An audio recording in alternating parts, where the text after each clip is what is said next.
Je vais vous présenter maintenant les clés fondamentales du bonheur.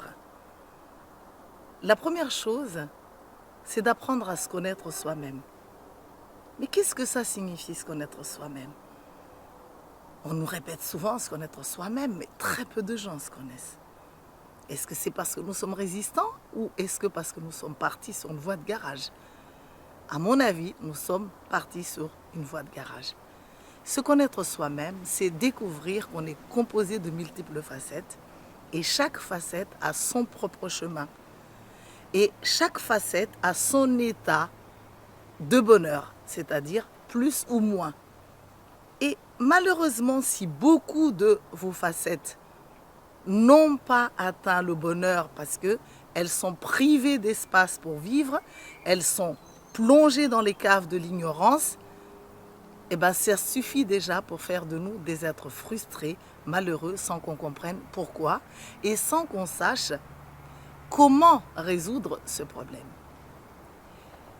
La deuxième chose que j'ai envie de dire, qui est la clé donc du bonheur, c'est d'apprendre à s'aimer dans toutes ces facettes qui nous composent.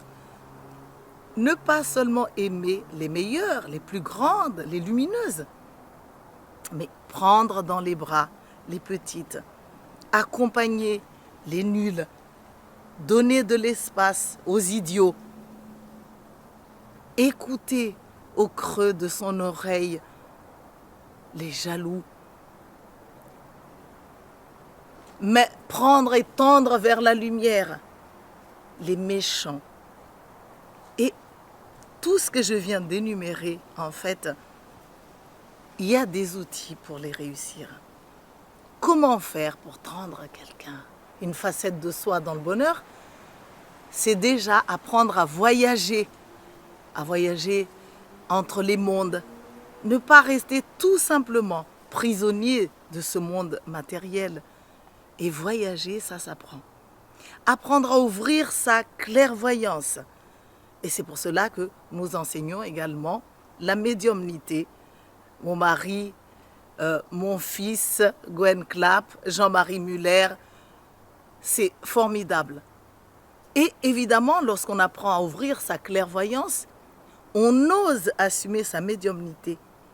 Mais il y a des clés pour que cette médiumnité se fasse dans la lumière et non pas se base sur des croyances anciennes et sur des lourdeurs qui font que les messages que nous recevons du divin, de la terre, de tous les esprits qui vivent dans l'univers en entier sont déformés. La plupart du temps, il y a des médiums qui déforment les messages et du coup, on tourne en rond avec des petits messages seulement qui consistent à dire vous êtes des êtres de lumière ou qui consistent à dire libérez vos ailes, mais sans véritable technique. Alors, bien évidemment, je donne ces techniques, mais je les apprends aussi parce que je n'ai pas fini.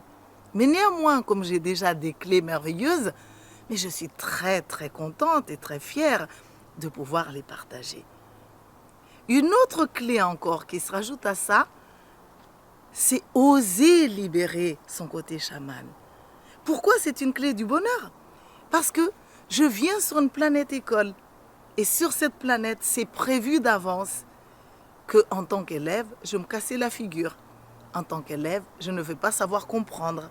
En tant qu'élève, je vais avoir de la résistance. En tant qu'élève, je vais me casser la figure et me faire des petits bobos, même jusque dans les saignements, les fractures et tout ça. Eh bien, quand je développe mon chaman intérieur, je découvre que je suis dotée de dons et talents magiques, magnifiques. Et avec ces dons, en fait, je vais me rappeler comment il faut pour guérir. Et du coup, en tant que chaman, je vais savoir m'auto-gérer.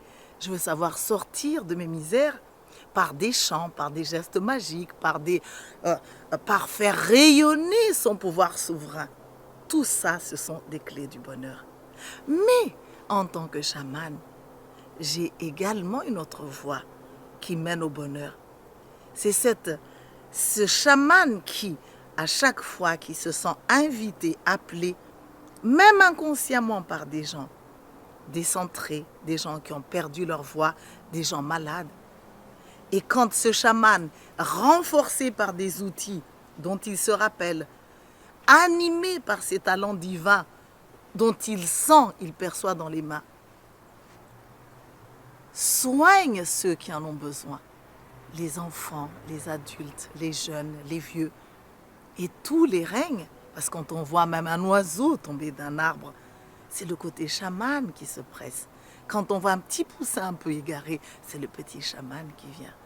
Et donc, ce chaman qui sait prendre en charge tous ceux qui en ont besoin, sans s'oublier soi-même, eh bien, c'est une source de bonheur. Et lorsque je dis chaman, j'ai envie de rajouter quand même pour finir, parce qu'il y a toutes sortes de techniques, toutes sortes de choses que je ne peux pas énumérer en 5 minutes. Eh bien, lorsque ce chaman s'épanouit en soi, s'aime, ose accepter son pouvoir souverain, ne se compare pas aux autres, alors en ce moment-là, ce chaman va nous faire rayonner de beauté et de bonheur. Et ça, c'est extraordinaire. Parce que du coup, grâce aussi à ça, on va pouvoir communiquer avec tous les êtres de la nature, tous les esprits, de tous les règnes, jusque dans les mondes spirituels. Et après, comme à la naissance, quand on se rappelle, eh bien, pour la mort aussi, avec ce chaman averti, éveillé, nous pourrons ne pas aller dans ce monde qu'on appelle le bas astral, qui est le monde du purgatoire. Et comme le bonheur, ça peut être tout de suite, commençons à vivre tout de suite avec toutes ces facettes de nous. Chacune à sa place. Ces facettes que j'ai baptisées les SPPA ou sous-personnalités psychoactives. Vous trouverez cela sur YouTube, sur le Sommet de la Conscience, sur Facebook et sur notre site Santé Globale. Merci beaucoup. À bientôt.